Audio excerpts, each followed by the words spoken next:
Graça e paz, amados. A pergunta que não quer calar: por que Deus criou o homem? Eu acredito que todo ser humano já se perguntou: por que Deus me criou? Por que Deus criou o homem? A palavra de Deus diz que a terra era sem forma e vazia. Então imagine um quadro em branco e um pintor com a tela em branco. E a palavra de Deus diz que ele criou o sol e ele viu que era bom. E ele continuou a sua criação. E ele fez separação entre as águas, criando assim a terra seca, né, que nós chamamos de terra.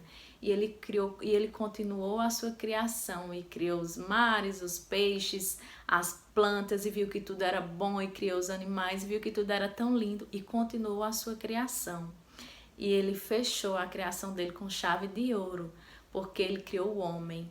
E ele diz: façamos o homem à nossa imagem e semelhança. E assim ele criou o homem e viu que era muito bom.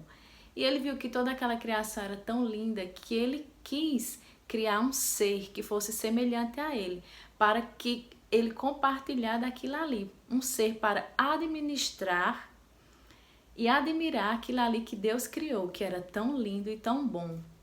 Mas o nosso primeiro propósito de vida é ter comunhão com Deus. Então, anote aí, número 1. Primeiro propósito, ter comunhão com nosso Pai. A palavra de Deus diz que Deus vinha todos os dias conversar com Adão. Então, todos os dias Deus quer ter comunhão com você.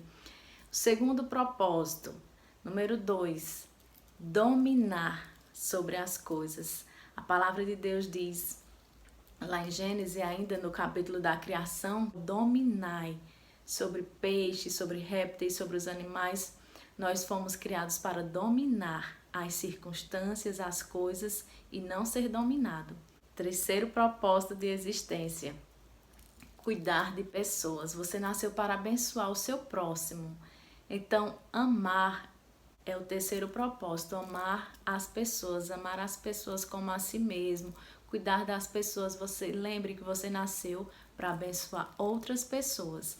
Então, que não passe um dia da sua vida sem que você fique sem ter relacionamento com Deus. Porque o primeiro propósito da sua existência é conversar com o seu Pai.